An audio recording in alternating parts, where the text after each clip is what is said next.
Welcome into the most electric podcast in sports betting entertainment. My name is Tanner Kern, certified G, bona fide stud, and you can't teach that.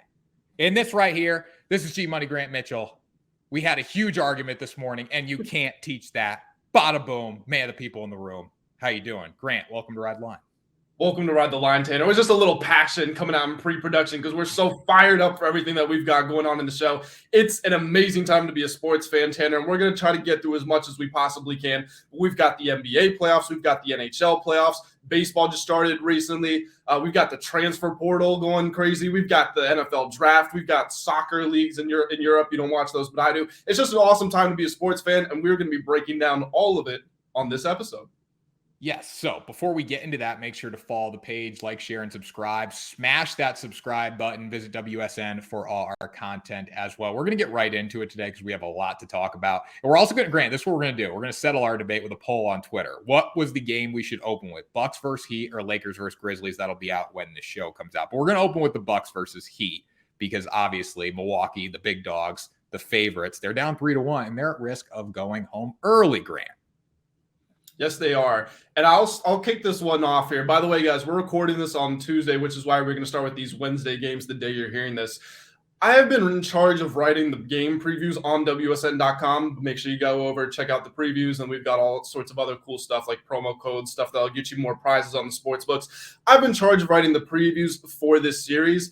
And I've been pretty off the mark in the last couple of games. I'm not going to lie. Now, I am taking the Heat to cover this enormous spread of plus 11 in this game, and I'll tell you why. But first, I want to revisit the Heat's wins in this series because they're up 3-1. But all three of those wins have been anomalies of sorts because in game one, Giannis goes out in the first quarter. So the first quarter of game one, you can talk about the coach needs to make adjustments and all that. But when you spend the few days, weeks leading up to the series preparing for one particular opponent, you have one style and it gets shattered in the first quarter, it's hard to recover in that game. So that's game one. Then they win game two. In game three, the Heat set a franchise record for most threes made in a half. They go 12 of 19 from three in the first half. And so they win that game. Again, that's an aberration. You can't expect that to happen.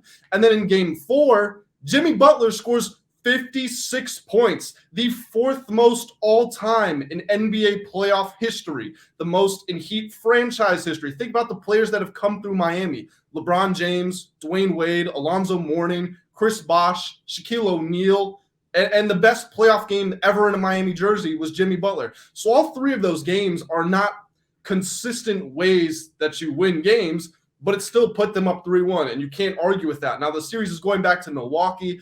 The sportsbooks love them to defend their home court, and Milwaukee was tied with the Celtics for having the best home record in the Eastern Conference. But this line of plus 11, just based off that alone, how they've continuously come up with wins. Oh, and one more thing. The Heat really struggled to shoot the three, and they have all season, and it looked like they were going to be doomed when Tyler Hero went out with those broken fingers. They've shot over 40% from three in every game in this series. So there's some sort of magic that's just going on, not in Orlando, but in Miami, and they're putting it together right now. That's really the only way you can explain it. This is just kind of a magical carpet ride that they're on. Yeah, I never condone betting your house on a game. Like, don't do that. Obviously, that's a phrase that bettors use. But if I was going to bet my hypothetical house on a game, it would be the Bucks at -6 last one. I thought they were going to cover that. I thought that was going to be a slam dunk bet. And it looked like it. They led by double digits halfway through the fourth quarter, but credit to the Heat, came back. Jimmy Butler was sensational. And we were texting during the game, Grant, we're like, Jimmy's not a three-point shooter. And he was just pulling up and taking everything. He was feeling it. And I don't think he's going to do that throughout the remainder of the series, but Heat plus 11 is too good to pass up in this next matchup. Yeah, 100%. It looked like the Bucks had that -6 locked up, and the line even moved to -7 before tip-off once it was announced that Giannis was coming back. And with half of a quarter left, the Bucks are up 10, 11 points. We're like, that's a done deal. And then Jimmy Butler scores 20 points in the final 5 minutes and 40-something seconds. Like, just truly one of the best playoff performances that I have seen in my entire life. And here's another little cool part about this series, a nice little anecdote. No play-in team, a team that has ever graduated from the play-in tournament to the playoff bracket, has ever made it into the second round of the playoffs. Not only could we get that, but we could get the 8 seed knocking out the 1 seed, the best record in the NBA, with the best player in the NBA, Sports books, did they have the Bucks? I think they had the Celtics favorite. It's their second favorite. A lot of people is just the popular picks favorite to win the title. Like, that's the situation that we're facing. In Tanner, I know you had a really cool video breaking down how the sports books, they're not moved by it being a 3-1 deficit. They still really think the Bucks can win this series. Yeah, the series pricing on every sports book is mind-blowing. I saw it at plus 120 last night at FanDuel. You can find anywhere from plus 110 to plus 130 right now. And plus 120 gives you about a 45% probability that they can come back and win this series. So that's what bookmakers believe. But when you look at the history of the NBA, it's only happened 13 times that a team has come back from a 3-1 deficit. So bookmakers are not matching up with the history of the NBA. And personally, I do think the Bucks have a great chance to come back in the series. As you said, Grant, they've been injured. Giannis has not played in every game. The Heat have been outside of their mind shooting the basketball, even without Tyler Hero.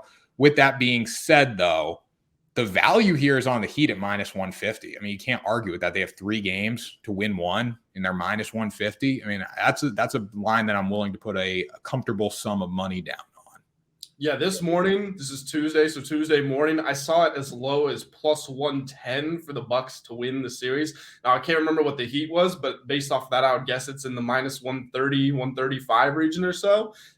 Caesar Sportsbook, by the way, giving away up to $1,250 worth of prizes. You guys go over to WSN.com. You can get yourself a promo code. It'll allow you to win up to $1,250 in first bet bonuses. But that pricing is just a little outrageous. And Tanner, you didn't quite do it justice because, yes, only 13 teams have come back from 3-1 in playoff history. That's 13 of 271. That's a 4.8% pool.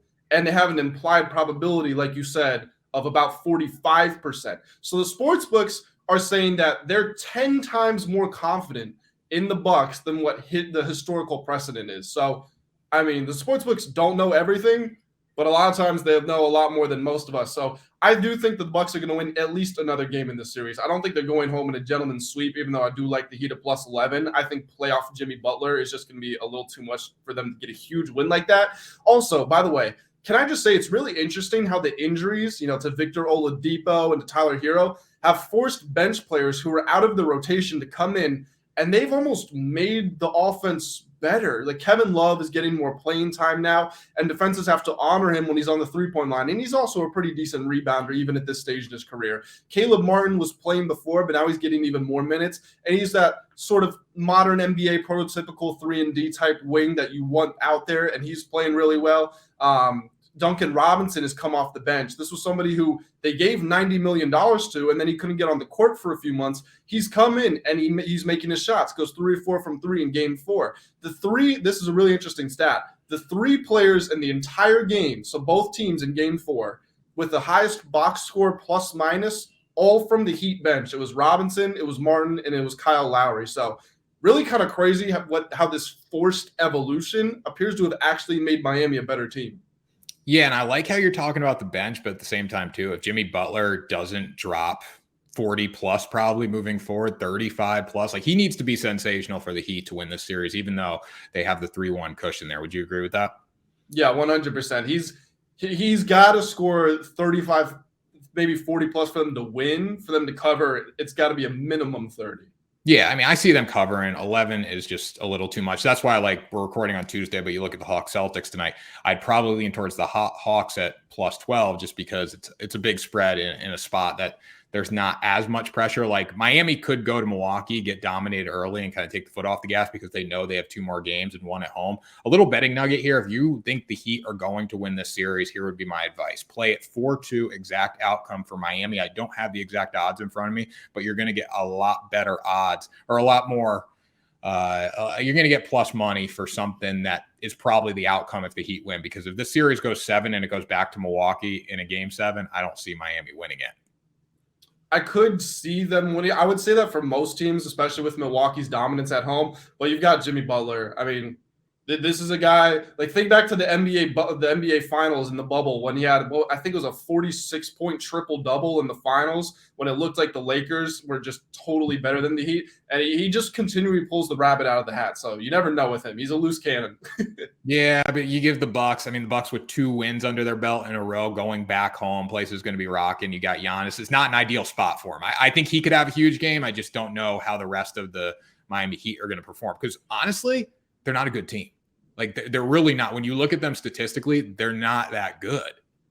Nope, they're playing way above their capabilities right now, which is kind of what makes this series so crazy. Tanner, another crazy series, the one that you insisted we put second in the list. The Los Angeles Lakers versus the Memphis Grizzlies. This is another series that is 3-1 in favor of the underdog, the team that came from the play-in tournament. The Lakers won game 1 in Memphis. They stole home court like they were supposed to. Memphis, by the way, has the best home record in the NBA, 35-6. So they did their job.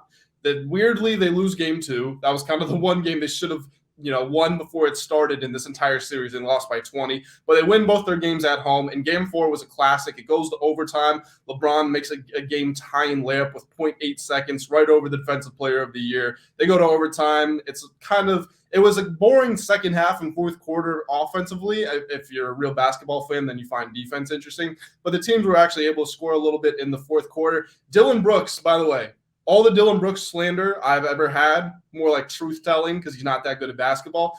Anything negative I've ever said about Dylan Brooks, I take it all back. I'm Dylan Brooks' biggest fan because with just about 10 seconds left, Lakers are up 7. The game is over. I bet the Lakers at 4.5. They throw the ball into Luke Kennard. He does a pump fake, gets open, and he makes a three-pointer with like 2 or 3 seconds left, and the game is down to 4 points. And I'm thinking I've just lost. I'll spoil my bet. I lost $100 on this. Dylan Brooks down 4 points. So it's a 2-possession game. You're not winning. He fouls Austin Reeves with 0.3 seconds left, and Austin Reeves goes to the free throw line, and he makes his free throws, and the Lakers cover. So I'm a huge Dylan Brooks fan for life just for that alone. And I'm also a Dylan Brooks fan for getting the Lakers going in the last couple of games. Wait, Grant, wait. What do you think about Dylan Brooks hitting your hero in the nuts? Oh, so we didn't get to talk about that on the show, did we? I'm not ready to call it intentional. I'm also not ready to call it unintentional because Dylan Brooks is one of the dirtiest players in the league. But I think that the league was forced into ejecting him because of the Harden situation. I mean, that's exactly what he did to who was he guard? Who was guarding?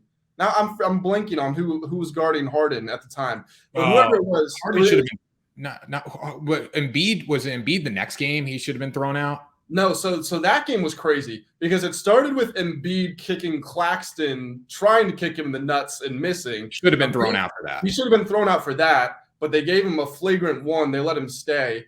And then they ejected Harden for a very common sort of offensive play. Like shifty ball handlers are always kind of pushing the arm out. He didn't even really extend. He just threw it out to try to create some separation. And he happened to hit the guy and I didn't think he hit him in the nuts. It looked like he actually hit him in the groin. Normally when you say groin, it refers to the nuts. And then they throw him out for that. And then what else? Claxton at the end of the game, he's celebrating, and they throw him out for that. Like that, none of those calls made sense. But anyway, back to the topic here. I don't think Dylan Brooks should have been thrown out for that. Long story short, I think the league was pressured into it based on the precedent they set with the Harden situation.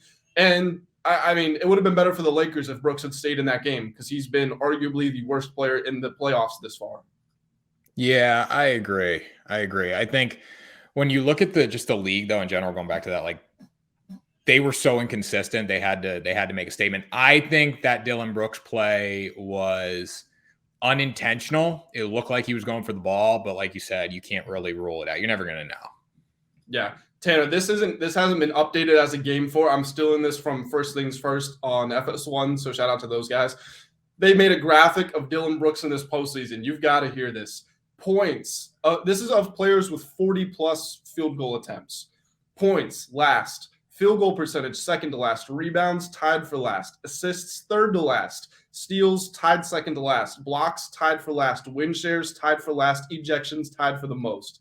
Like he has been awful in the playoffs. And this is we've got to talk about this too, because Dylan Brooks, he started the year calling himself Dylan the Villain. And all of a sudden he rides that persona. He loves it. And then all of a sudden when it starts getting thrown in his face, he's not available to talk to the media. And it's the media's fault that he's being portrayed this way. It's just the victim card in every sense. And then after the game on Monday night, he says, I'm out. I'm not available. Like, dude, you're not playing well. You've painted a target on yourself. You thought it was going to motivate yourself and your team to go out there. Instead, you got punched in the mouth in game 3. And then in game 4, you were terrible. And this is what's really telling me is in game 4, Dylan Brooks, as bad as he is offensively, he still has the green light. I don't know why he does. I don't know why Taylor Jenkins lets him shoot the ball so much. but he's not hesitant to. And fourth quarter and overtime, he did not want to shoot the ball. Like, it's finally gotten into his head. You can be involved in drama and not let it get in your head. It's finally in his head. And I think listen, I thought the Lakers were going to win the series before it started, but if you got your best defender mentally checked out and afraid to score the basketball, and all of a sudden you can't count on him, or you've got to start trying these exotic lineups that you didn't play in the regular season, that series is definitely over. Memphis is done, Grant. They've been done. Ever since Ja got hurt, the series has been completely done. I mean, the Lakers coming off 2 straight covers as well, up 3-1, and there's just not much really else to say here. They can probably cruise to a win in 6 games. They could do it in game 5, obviously. They could do it in game 7. They're the better team here by a lot. Ja Morant's hurt. I saw you tweeting last night all about that. Ja Morant's playing hurt. Still had 19 points last night, but he's not that effective. The Lakers 19 points on 8 of 24 from the field. He could be very inefficient. Yeah, so in the next game, though, I'm probably going to be on the Lakers at +4. I think it's the right spot for them. So I was actually going to get your take on this, because the Lakers – This is just such a crazy situation with the Lakers, because since the All-Star break, which is right around the time they made those trades for Russell Westbrook and they got D'Lo and the other guys, they have the best record in the NBA. If you combine the regular season and the postseason. So does that tell you they're the best team in the NBA? You can certainly make an argument for it. But those losses they have, they're not hard-fought, close, understandable losses. They're more times than not, they're games that they really should win, and they just come out super flat. Like, again, the one game in the series Ja didn't play in was game 2, and it's after you've already won in Memphis, so you know you can do it, and you lose by 20 points to second stringers. Like, I've got such a tough time reading this game because Ja is hurt. Jaren Jackson Jr. can't get his offense going. Desmond Bane had a great game, but was also inefficient. Took him 29 shots to score 36 points. Memphis has the best home record in the NBA, like I said earlier. Like, there's so much for both sides on why you could take it. I am also going to be going with you with Lakers +4. If it was a pick 'em, then I might be taking Memphis, just because mentally that's where I'm at with this game. So I will take the points, but I'm not confident in it. This is the type of the game the Lakers just don't show up to play. Yeah, and they really don't have to in a way. They have 3 to win. They can go back to LA in game 6 and get it done there. But the thing that I look at, LeBron really has not been the scorer. He hasn't been the aggressor. Obviously, he got it going late yesterday, but it's really been a set of role players doing the job here. So if LeBron turns it up from a scoring perspective and you get the contributions from Hachimura, Reeves, AD, like you said, all these other guys, the Lakers are the much better team, and they are a threat long-term in the Western Conference. Yeah, I 100% agree with you. It's absolutely been the theme of this series. The theme of the next series, Tanner, was supposed to be. I want to kick this one off. I want to kick this one off because. All right, go ahead. I said, and I quote, we can go back. Don't do this. The Warriors will come back and win this series. Now it's 2-2. De'Aaron Fox, obviously, fractured finger. No, stop right there. The best player by far is out injured. They would still win. They would still win with him on the damn floor. No, they still would win. No, Grant, we've already fought enough today. I'm just saying right now, they would still win with him on the floor. The Warriors, but you're telling me the little Sacramento Kings from freaking Sacramento, which is basically in the Pacific Ocean, a little island. You're telling me they're California. A little shit city in California is going to beat a little shit city in California is going to beat the Golden State Warriors, who are from freaking the Bay Area, which every team's moving out of the Bay Area, but they're from a little shit city. And the Golden State Warriors, one of the best dynasties in the NBA history of the NBA, I should say. I'm getting fired up because you're pissing me off today. Are not going to beat the Sacramento Kings, who played in one primetime game maybe this year on ESPN. Really? That's exactly what I'm going to tell you, because the Kings have been the better team in this series, and they've done it without the 3-ball. The Warriors are so heavily reliant on the 3-ball, and they were throughout their dynasty. So I'm not saying this is like some weird unforeseen circumstance that has played out. But the Kings are one of the 10 best three-point shooting teams in the regular season. They've been downright awful in the playoffs, and they are still tied 2-2. They defended their home court, and they had a shot at the buzzer to win it in Game 4. Now, it was great defense in that final moments between Steph Curry and Draymond Green. So credit to those guys. Harrison Barnes is not the person you want. You should want it if you're Harrison Barnes. You were on the championship winning team in Golden State, and they said, you know what? You were just on the best team ever. We don't really want you anyway because we're going to get Kevin Durant. That should have been Harrison Barnes' moment. But anyway, it's Harrison Barnes. I didn't expect him to live up to it. Terrible The shot. Kings would absolutely win this series. The Warriors are 2-22 on the road against teams that are 500 or better. They had chances to win both of the first two games, which were in Sacramento. And just like always, they capitulated and the Kings stepped up and they seized the moment. Don't tell me the moment's too big for them because they proved already that it wasn't. You had the second best player in the series and your best player go down. Going back home, you have 2 home games remaining, and the Warriors can't win on the road. So they absolutely should have won the series in 7 games, and they're probably not going to. It's probably over in 6 now because their best player is gone. The Warriors are so goddamn lucky. Like, let's go to the 2015 finals. Kevin Love and LeBron and Kyrie Irving are injured. Let's go to the Golden State or the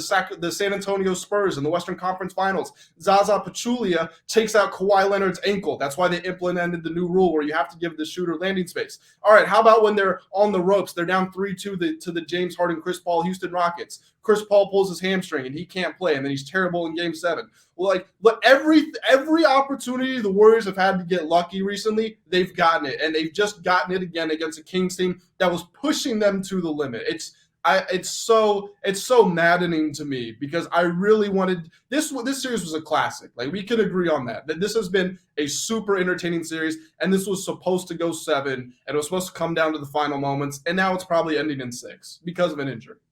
So you could say that the Warriors should have won a game on the road because they blew a late lead. You should say the Kings had the opportunity to win Game 4 in Golden State. I think it would have gone 7. I still am in favor of the Warriors with the experience because in a Game 7, I'm trusting the guys that have the experience. But like you said, De'Aaron Fox being out is not good. They're done. Kings are done. Call it a series. But it was fun while it lasted, Grant. I'm glad that I took another win over you, as I always do. That doesn't count. That's a void bet. Speaking of bets, the line for this game, Game 5, -4. Are you on the Warriors with that, or you think the Kings keep it close? Grant, sports books do not void series bets, by the way. But I will be on the Golden State Warriors at -4 in the spot. Kings probably keep it close, but I can't trust them without their best players in the lineup, even at home.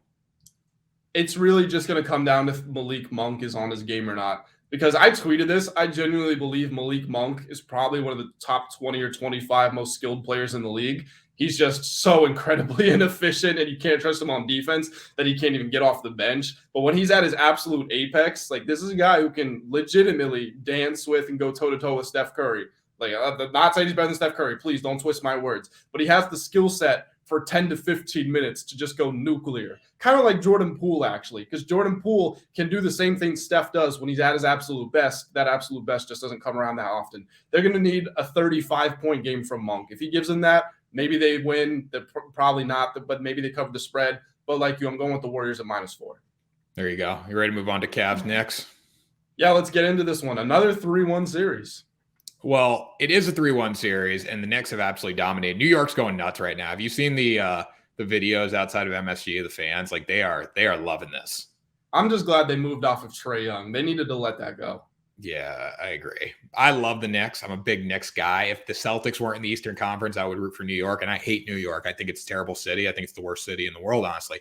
But with that being said, love New York in this spot. The Cavs are playing slow. The Knicks are playing slow, but a couple areas where New York is winning. They're shooting better from the field. They're more efficient. If you play slow and you don't make shots, you're going to have a hard time winning. And also offensive rebounds. The Knicks have just been dominant on the glass and on the offensive glass in general. They look at Jared Allen. He played 40 minutes last game. I think he had 4 rebounds. He was terrible. Like, they are just getting dominated in the paint, and that's making the difference here. Yeah, 100%. What I think has surprised the Cavaliers more than anything, because this is a good Cavaliers team. It's very well assembled. All the parts fit together, but they're young and they're inexperienced. I think that they thought their slow, methodical defensive style was just going to overwhelm people in the playoffs because they were number 1 in defensive rating in the regular season, and they had the slowest pace of play in the regular season. Guess what? All the possessions, all the games slow down in the playoffs. Like, experienced teams are used to this. And so we go into these playoffs, and the Knicks have matched the Cavs style, and they've been better at it than them. Now, a lot of that probably goes to Tom Thibodeau, because that's exactly the type of basketball game he wants. If the score could be 50-49, Thibodeau would play that 100 times out of 100. He would love that. Jalen Brunson has been sensational in this series, and you might look at his numbers and say 25, 5, and 4. That's kind of pedestrian as far as superstars go. Again, keep in mind how slow the pace is. That's really like a 30 points, 7, 8 assists, 6, 7 rebound line in another series. So he's been awesome, and he's kind of saving Julius Randle's ass. Julius Randle averaged 25 and 10 in the regular season, and he's given you less than 15 points and 7 rebounds in this series. Now, Randle has been doing a great job of using his physicality, to your point, imposing his will physically against Jared Allen, against Evan Mobley. He's really beating them into submission, and Josh Hart has come off the bench. What an amazing midseason acquisition this has been, by the way. Josh Hart looks like maybe the best role player in the league right now. He's coming up with all sorts of rebounds. He's hitting clutch shots. He's doing everything that you could possibly ask for this team. And Tanner, just think about this. There's a very real possibility we have the Miami Heat versus the New York Knicks for a chance to go to the Eastern Conference Finals in the next round. That would be crazy. Yeah, so Celtics and Sixers is the Eastern Conference Finals, basically, and whoever wins that will most likely advance. But the Knicks are a sneaky future bet to get to the NBA Finals. Obviously, they can beat the Heat, but they'd have to go through the Celtics, the Sixers, or the Bucks. No, they play if the Heat won, they would play the Heat, obviously, but they'd have to go through the Celtics or the Sixers, which would not be an easy task. But they still have very, very good odds considering where they're at in this spot. The Knicks are a better team. Cavs can't win on the road. They were 4-14 as underdogs this season. Now they are playing as favorites in this spot. I think they'll get this one. I think they will win. If I was doing like a money line, a parlay, because it's pretty juiced, I'd probably go with the Cavaliers, but I like the Knicks with the points here. Jalen Brunson's been fantastic, and the Cavaliers haven't shown me any ability that they have the ability. They haven't given me any confidence that they have the ability to get the job done in this spot, even at home. I'm actually going to disagree with you. As far as the series goes, I agree. I think the Knicks kind of have this one wrapped up. I mean, they might get challenged, but I think they're going to win the series. But I'm going to take the Cavs to cover despite everything that I just said, mostly just because they have Donovan Mitchell. Earlier in the show, we were talking about only 3 teams of NBA history have come back from 3-1 down. Donovan Mitchell has 2 of those from when he was in Utah. He's no stranger to being in a hole. And also just this Cavaliers team, again, they're so youthful. They are playing bad, but it's not because they're bad players or a bad team. They're just inexperienced, and maybe the moment's a little big for them. I think they're going to rally around it knowing that their season is at risk of being over, getting an early vacation. Donovan Mitchell, also one of the 10 best playoff scorers in NBA history. I don't think he's going out like this, so I'm going to take the Cavs to win and cover, even though the line's 5.5, which is a little higher than I expected. I'll take the Cavs for that, but I still got the Knicks winning the series. I just want to check this out. If you're going East playoff series here on FanDuel, so if you're going total games, so if you pick it to go like 6 games is plus 140, 7 games is plus 210. So that's a pretty good prop right there. Also, if you look at the correct score of the series, if you think Knicks win 4-2, Knicks win in 6 games. So that's plus 120 right now. So that's also another way to get a little extra value because, again, if it goes back to Cleveland in Game 7, the Cavs are going to be favored by 5.5 points again, have a much better chance of winning than if the Knicks are able to finish it off in 6 games at MSG. So look for those little prop bets on the sports books. Tanner, remember that whole scenario you were just talking about of the potential road to the conference finals? Look, the Celtics, they're going to beat the Hawks. I don't know if it's going to happen the day that we're recording this, but they're not losing that series. They're going to play the 76ers. Now, it looks like Joel Embiid might not play at least a couple of games. If he does play, he's going to be hampered. Doc Rivers said the update on his knee isn't positive. So as tough as I thought the 76ers were going to be for them, the Celtics have always owned them traditionally in their rivalry, and now the MVP is probably not going to be there, or if he is, he's going to be banged up. So they should have that for them, and then they would get the Heat or the Knicks maybe in the conference finals. Now the Heat were a Jimmy Butler 3-pointer away from going to the NBA finals last year. Like, let's not forget about all that. I know we have our debates about, who would the Bucks have beaten the Celtics last year if Middleton was healthy. The Celtics almost lost to the Heat. They were 1 shot away. So they can give them problems. But the reason I am really becoming a Celtics fan, which you appreciate, is because I have a futures parlay, and we talked about it on the last show, but it's really starting to round into shape here. So I have the Boston Bruins winning the Stanley Cup. I have the Boston Celtics winning the Eastern Conference, and I have the Los Angeles Lakers winning the Western Conference. So things are shaping up pretty good for me. 3-1 in the Bruins, 3-1 in the Celtics, 3-1 in the Lakers. Yeah, so I'm on two parts of this as straight future bets. I have the Celtics to win. Well, not I have the Celtics need to win the East for them to win the NBA Finals, and that's what I have them at. And I also have the Bruins to win the Stanley Cup currently. So looking good there. Grant would look good in the future markets. Obviously, anything can happen. I need either the Celtics or the Bruins to win to get a nice little profit. So I'd be good with one. Obviously, if both win, because they probably will, Boston's title town, the city of champions, they probably will both win. But one wins, I make a profit, and you do too. Well, no, you need both. But yeah, and I need the Lakers as well. Tanner, Boston is title town, so you tell me. So let's go on over and let's talk about another baseball team and another sport. We're going on over to the Diamond. We're going to Major League Baseball, and we're going to kick it off by talking about the American League East. Every team over there is 500 or better. And I wanted to say above 500, but Tanner, your Red Sox let me down just a little bit because they were 12 and 11, but they lost. So now they're 12 and 12. But all the other teams are above 500. This division, it looks like the best division in baseball. I feel like there could have been a debate, heading into the season if that was the case or not. I think you could have talked about maybe top to bottom this was the best, but there are higher powers in other divisions that would bring them up there. But right now, I think it's kind of inarguable that this is where the best baseball is being played. Yeah, Boston will lose tonight, so they'll be under 500 when this episode comes out because they have Corey Kluber on the mound. He's atrocious. Worst $10 million signing I could have ever imagined. Wait, hold on. I thought you were excited for him. No, I was never excited for Corey Kluber. Never. Oh, okay. And then Chris Sale got shelled yesterday, and he was attacking the dugout equipment.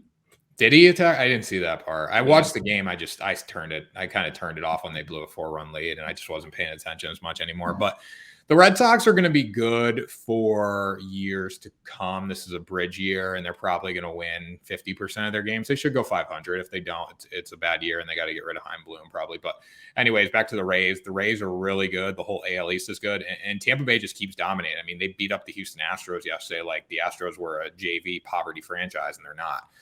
The Pirates are also playing really well in the National League. Could get that Rays versus Pirates World Series, two of the best records in baseball. I would love to see Pittsburgh and Tampa Bay, quite frankly. I don't think Tampa Bay really needs it as much, but I would love to see both them like buy at the deadline. Like someone go out and sign like Shohei Ohtani at the deadline just to go win the whole damn thing. Shohei Ohtani in Pittsburgh would be insane. I can't imagine Shohei in a Pirates uniform. They would go nuts. Like the fans would absolutely love it, I think. I mean, the Pirates fans are diehard. Like the Pirates fans love baseball. They're just not a good team. Pirates Stadium. Have you ever been to a game at the Pirates Stadium? I haven't, but I've heard it's like the nicest field in Major League Baseball. Dude, it's so cool. I got a hotel right across the street, and then you walk over the water because, Pittsburgh, they've got the bridges all over the water. So you literally just walk across the bridge, and you're right there. Like, it's so cool. It looks cool on TV, but being there in person is just a completely different experience. By far, the best stadium in any sport that I've been to. Well, it'd be cool to see them do something like keep it fresh. Obviously, I think the Pirates will fade a little bit. If you bet the Pirates over their win total, if you bet the Rays over their win total, you're looking good right now. But like, don't count out Pittsburgh in the what's Pittsburgh is Pittsburgh NL Central, right? Yep. Yeah, so don't count out Pittsburgh. I thought they were going to be NL East. I was thinking NL East for a second. I'm like, no, that's way wrong. I mean, geographically, they should be East. That's what I was thinking of. I'm like, I know they're in the Central, but yeah, in the Central, like, don't count them out. The Brewers Brewers are doing well, but they could fade at any time. The Cardinals are not performing up to expectations. So you have some room in that division to get something done there. That the Cubs obviously look pretty good to start the year, but still, I mean, there's wide open space in that division, and that one's not a done deal by any means. You know what's weird about the Pirates too is that they're getting this done. What's their record? They're 16-7, right? When we're recording this, I don't know if they're actually playing today or not. I should have checked that. But I don't feel like they have any really defining characteristic. Like, they don't have one mega star in the game. They don't have their pitching isn't the best. They're not full of sluggers. Like, they don't have the best batting average, but they just keep winning games. I'm wondering if it's going to carry on or if this is just a blip in the radar. Yeah, well, they got Brian Reynolds, who's obviously performing well above expectations. He's trying to get paid, and they should probably pay him. O'Neal Cruz is hurt right now. He would be a big addition to this team. So yeah, they don't have a lot of superstars. They just get the job done. They do have David Bednar coming out of the bullpen. He actually pitched to Lafayette, and he's an all-star closer. So that's a guy to look at too. They have some guys that can do something special. The Rays are just a team of they're a team of mid players that Tampa Bay signs and makes them into great players. Like, Tampa Bay is great at developing, and that's a way to win. Like, if you took the Rays' development ability and added another few $1 million in from the Yankees payroll and gave it to Tampa Bay, they would be probably unbeatable. And give them a new stadium too. Give them a new stadium. Hey, Tanner, what do you think about the Orioles, by the way? Because they were sort of the runs of the division the last couple of years, the team that, as a Red Sox fan, you could always count on beating. But they're good right now, and I feel like they're just going to keep getting better in the years to come. They're good. They're going to keep getting better. They're not going to win the division. They're going to be pesky. They could push for a playoff spot. I mean, Boston realistically has the ability to push for a playoff spot this year. So if Boston does, the Baltimore Orioles could. And that would be a huge accomplishment if they snuck into the postseason. They got a lot of great guys, including Adley Rutschman playing catcher. He is the center, the face of this franchise. Once they get John Means back in the rotation, they're going to be really good there as well. I got to get rid of Dean the Cream. Dean the Cream Kremer got lit up by Boston last night. But they have a lot of great guys. Ryan Mountcastle, Anthony Santander, Cedric Mullins in the outfield. So look for all those guys to be good. I don't know if they're going to be good in Baltimore for years to come because they won't get paid. And a lot of these guys are star power players who they have the ability to make huge money if they go into free agency.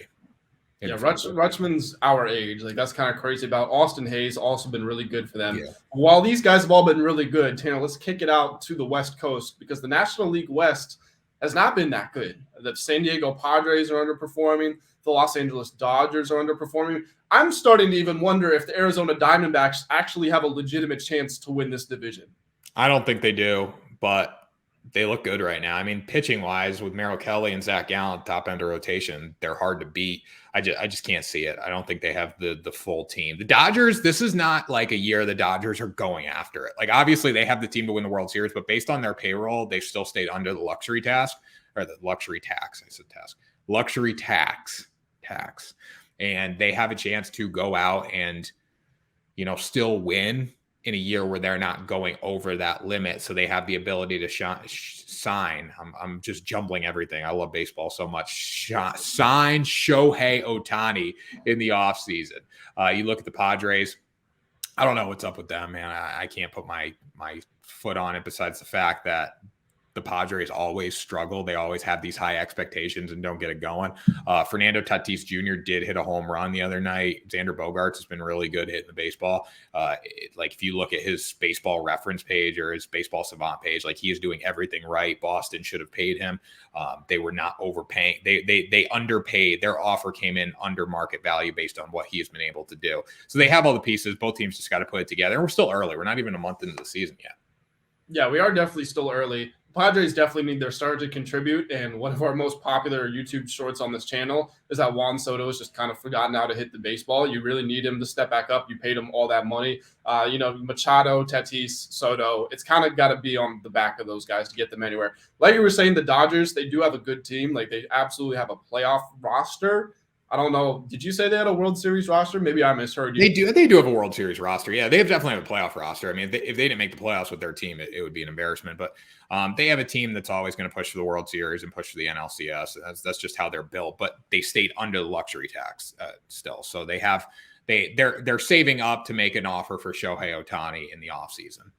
Yeah, and that's where I agree with you. I wouldn't go so far as to say they have a World Series roster. Now, maybe they have a roster that can make the World Series. I wouldn't say it's one of the 2 or 3 best rosters in baseball, but it's definitely up there. Like, they've got a lot of quality players on that team. Was it either last episode or the one before? We were talking about how they are just begging for a superstar to come in, and obviously that superstar in this moment in time appears to be Shohei Ohtani. If they miss out on him, then I think they're really going to have to not scramble, but they're going to have to make some things fall into place pretty quickly to get them that megastar that the Los Angeles crowd that's so used to having all the biggest stars in the world can get behind.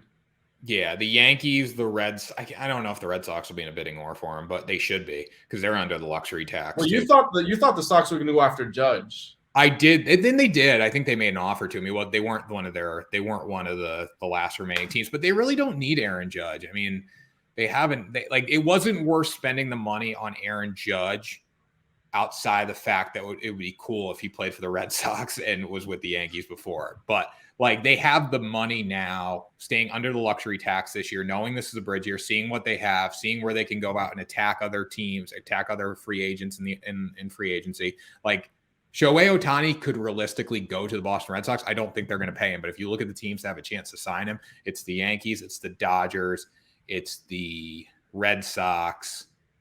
possibly the Cubs if they're going to pay. Like there's a few teams. I can't see the Cubs paying, but like all these big markets have a chance of signing him. So it's just going to be a bidding war. Obviously, who's going to win? It's probably going to be the Dodgers or the Mets, I could see, or the Yankees. Like those would be. I was going to say the Mets. They're Mets, willing to splash the cash. But again, they don't have like they're spending so much money. It comes to a point where if you sign Shohei Ohtani, you need to win a World Series. Like it needs to happen. If you don't, like you're wasting money. Yeah, 100%. Tanner, it's time for Did You Hear? We're talking baseball, so I want to share a story with you that I saw a few days ago. The Chicago White Sox announcer tells a crazy story. Not actually, I should say, I don't know if it's the main announcer. I don't know if it's a featured guest, but they had somebody on the call of a game between the Sox and the Phillies. And he says, the guy that's talking says he let his son run around on vacation, and a security guard came over and yelled at him for leaving his son unattended. And the guy said, come on, it's vacation. You know, everybody's cracking up. And the guy goes, yeah, don't talk to me unless you're a prostitute.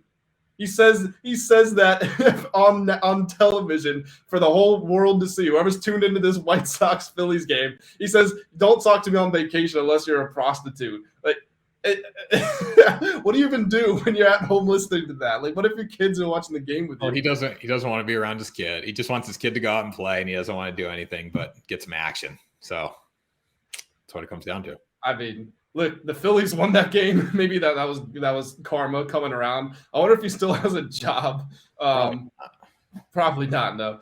Steph, in Game 3 of the Kings-Warriors series, the game that has been the most lopsided so far, he hit 6 threes that were at least 28 feet behind or away from the perimeter. That's the most in NBA playoff history. Steph is 35 years old. Like, we talk about the older guys in the league, like LeBron and Durant. We forget about Steph, and Steph's actually even older than Durant. For him to still be performing this well, like, he is still right at the top of his powers. He's in the middle of his prime at 35 years old. And considering how much he's running around off the ball, it's not like other old players who just sit off the ball and rest. Steph is constantly cutting off the ball. Really impressive to see. And it looks like he can keep going until he's 40. Yeah, but he's protected his body too. He's not down the paint battling it out, right? He's running, but obviously 35-year-olds can still run. He can make shots from the perimeter, right? He doesn't have to be physical, and that's going to save his body long term. Tanner, another thing about the Warriors, no team in NBA playoff history has won a championship after going down 2 games. Now, that rules out the Atlanta Hawks, who the day you're hearing this might be eliminated, the Timberwolves, who the day you're hearing this might also be eliminated, but the Golden State Warriors. Do you think, I know you like them to beat the Kings, but do you think the Warriors still have a chance to win the title for the second straight year? Yeah, I mean, if you go off of the narrative, it's going to be Celtics Warriors. Jason Tatum gets his revenge and becomes the guy, and he takes the reign of the face of the league away from Steph Curry. Like, that officially fades, and Jason Tatum takes it in the NBA Finals. I don't think there's anything Tatum can do to take it from Giannis. I mean, Steph is one of the faces. LeBron is the face until he retires. After that, it's Steph, it's Giannis. I don't think Tatum's up there quite yet. No, I think Tatum's up there. Hey, if Giannis gets beat in the first round, whether he was on the floor or not, still, that will hurt. It will hurt for sure. Jason Tatum is that guy, except he just complains all the time and he misses too. He was so. I got a quick little story. I know we gotta get rolling here, but going into the fourth quarter of Game 4, Jason Tatum had 15 points. I looked on FanDuel because I bet a fourth quarter Celtics money line fourth quarter. They ended up winning that by 3 points. And I was going to play, I was just going to say, screw it, but it felt like a donation. Jason Tatum to score 30 plus and the Celtics to win, which was already a lock, but Tatum 30 plus was the question for plus 750. He ended up scoring 16 points in the fourth quarter, and that bet hit. But he was so bad early, and then he just started making threes at the end of the game and getting to the foul line. I mean, that's what he does. We've talked about it. As good as he is, there are games where he's going to go 4 of 16, and then all of a sudden you just have one quarter where he scores 20 points. It just happens sometimes. Yeah, that's why, like, his full game stats do not match. Like, what the box score gives off at the end of the game is not reflective of what he does through like 3 quarters a lot of the time. He's very much a quarter to quarter, even like a possession to possession type player. Yeah, definitely. And then Tanner, I almost hit the jackpot. Had a little 2-leg parlay on Monday night's games. Giannis was coming back from injury. I never do this. This is a pretty square bet, so don't take this. But I had a 2-leg parlay of first basket scorers. I bet like $5, and I could have won, I think, $10,000 if it hit. I had bet Giannis to get the first basket of a game via layup because it was his first game back from injury. I thought it was naturally going to happen, and it did happen. So I was really optimistic going into the Lakers-Grizzlies game because I had Anthony Davis first basket as a layup. Anthony Davis just coming off of a great game. We know that the Lakers love to give him tons of looks in the first quarter of games so that they can get him engaged because he's accused of being disengaged. So they always try to get him going as fast as they can. Plus, he likes to take on the challenge of Jaren Jackson Jr. You've seen him knock back down from him in this series, but didn't hit.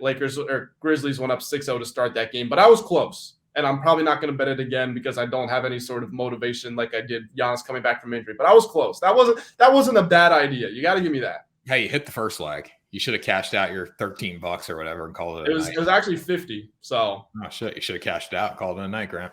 Yeah, 50 versus 10,000 for a $5 stake. I was a little enticed to stick around. And you guys got to stick around for these final 5 or 10 minutes of the show because we're going on over to the NFL draft. First things first. Actually, the first thing that you should do is subscribe and like the video if you haven't already. Second thing, pause this video, come back to it later. Go over to the last episode of Ride the Line. Tanner and I did a full first round mock draft. We have all sorts of audio and video editing. We've got pictures of the players. We've got draft boards, all of it. Shout out to Tanner for all the editing post-op, by the way. Great work over there. But Tanner, let's go ahead and give the people some of our favorite picks in this draft because we've got a fair share of them. And we both kind of like the Eagles to make a certain move at number 10. So I was doing some work with DraftKings yesterday. And I was looking at where Bijan Robinson has a chance to land. I want to pull up the graphic that I was looking at here. Give me a second, Grant. The Eagles I don't think the Eagles are even in the top 5 most likely to get him. They're right outside of it. Which is crazy to me because I think he'd be a perfect fit for the Eagles. But at least the betting markets have him going to Atlanta Falcons, number 1, so plus 200. But that would be in effect if we didn't make that trade, which we did in our mock draft. And you guys can go check that out. The Houston Texans, so that's saying like they won't grab a receiver with that second pick. They'll go for the running back. Dallas Cowboys obviously would be a good fit. I just don't think they need it with Pollard there. But the Texas connection, the Eagles are plus 750 on DraftKings, so they are 4th most likely with the Chargers as well because getting rid of Austin Eckler. So Eagles very much alive in this draft. It just depends on what the teams before them do. And there were reports that they might be contacting the Tennessee Titans to trade for Derrick Henry, but supposedly the Titans haven't gotten any calls on him yet, which doesn't surprise me. I think teams would want to go through the draft or at least wait until draft day to make that trade if they're going to make it happen. But Robinson just makes sense for the Eagles. Miles Sanders departed for the Carolina Panthers. It's a run first and run often offense. You don't want Rashad Penny to be your bell cow, and you don't want to run Jalen Hurts because he got injured so much at the end of the last regular season. You just paid him a bunch of money, the more than any player's ever received in NFL history. You want him to be healthy, so you want to get a star running back in there. And for both of us, Bijan Robinson makes sense. Yeah, I would love to see Bijan Robinson with the Eagles. I think that would make the team even more exciting. And Jalen Hurts is just it's my quarterback list, the quarterbacks that I'm madly in love with. Obviously, number 1's Baker Mayfield because I'm a massive Bucs fan. And then I would go down to, I would put Jalen Hurts 3rd, Joe Burrow 2nd. That would be kind of my order. And then Trevor Lawrence, obviously. Yeah, obviously. I think those are some good picks, aside from your faux Buccaneers loyalty that you only picked up when Tom Brady moved down. Season ticket holder. Respect me. Because your parents live in Tampa Bay. Season ticket holder. CJ Stroud, Tanner. Looked like for a long time he was going to be the first pick in the draft. Then once there were reports that Bryce Young was going to be first, it was like, okay, CJ Stroud's going to be second. And I'm going to sneeze. So why don't you take over? Yeah, I mean, he basically failed. He failed his Wonderlic. Why didn't you mute your mic? Like, why would you be that stupid? You said take me over. I thought I moved far enough away. I'm sorry. No, mute your mic. Come on. So, anyways, you look at CJ Stroud, and he failed the Wonderlic test. I don't know how you failed. How are you a quarterback and you fail the Wonderlic test? I don't get it. I just, it's like maybe in college, like you got to be smart to be a quarterback in college, no matter what. Now, granted, a lot of these kids at these major institutions do not go to school, so they don't get the proper training that they need inside the classroom. They're just on the field throwing the football. But still, how do you fail the damn Wonderlic test, man? That's just a lack of preparation, in my opinion. Like the SATs, you can study for the SATs, you can study for the Wonderlic. This makes Will Levis pretty much a lock to be the second quarterback off the board. He's now minus 140 to go number 2 overall at the Houston Texans, where he was plus 400 or 500 the other day. So just one Wonderlic score changes the draft board immensely. What I'm having a hard time digesting is there's tape. You can see if Stroud is diagnosing and reacting to the defense or not. Like, I understand that your cognition should play a role on where you get drafted, but more than anything, I feel like it should always be the production and then also just the physical ability. And Stroud has that in spades, and definitely over Levis. So the fact that Levis might have tested better in a cognitive test, does that really make the difference between the second overall pick? I saw one scout say that this is basically saying he's guaranteed to be a bust. Are we willing to go that far because of this? Yeah, like I don't know, guaranteed to be a bust. Like that's a stretch, but like quarterbacks that have failed the Wonderlic, I don't think have performed well in NFL history. Like, Grant, I'm looking at a Wonderlic test right now, like sample questions. If CJ Stroud failed this, he should be ashamed of himself. The first one is 50. Okay, so parentheses 15 divided by 5 times parentheses 10 divided by 2. So that's 3 times 15. 5, 15. Okay, so there's your first question. How many continents are there? Could be a little tougher. 7, 3, 5, or 10. It's 7. How is that tough? That's tougher than the math problem. Is it? That's like kindergarten. Wait. This is, oh my God. This is pitiful if he failed this. 1/4 of an inch is equal to how many inches?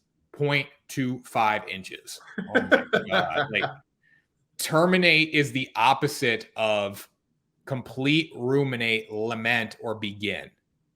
Begin. Oh my God. Like, Grant, if you fail, like, I'm done. I don't need to do any more Wonderlic questions. But like CJ Stroud he could have a learning disability, honestly, if he failed that test. I mean, I didn't know it was like, I thought it was more about like, I thought it was more sort of the stuff where you look at patterns and you figure out what's next in the line, that type of stuff. I think it could be, but those are sample Wonderlic questions. So I'm sure you're getting a little, it's like the SAT, you're probably getting a little of everything. And that's embarrassing. Like, you can study it. Like, oh, it's like the concussion test they make you take in high school. Like here's what I say to CJ Stroud. CJ, you have the opportunity to make a $10 million signing bonus if you study for this test. And those are the questions. And the fact that he couldn't get himself to study to get a good passing grade on that test is embarrassing. And if he doesn't test well, I don't want him to be the quarterback of my franchise, because when there are 80,000 people in the stands in a playoff game, that's more intense than sitting in a classroom taking a Wonderlic test. Embarrassing. Tater, I feel like that's a pretty good spot to wrap the show up there. I feel like that put a nice bow on what we had today. Yeah, that did. You can take us out. CJ Stroud, be better. Be better. Guys, as always, make sure that you are subscribed to the channel. We've got all sorts of amazing and engaging content coming out, like that full first round mock draft. If you didn't go take our advice and go watch it, make sure that you go over and do that now. We're going to be back soon with more stuff for you. But until then, please drop a like on the video, drop a comment, let us know what games you're watching, and let us know what bets you're going to be taking during the coming week. And until next time, we will see you guys all on Ride the Line.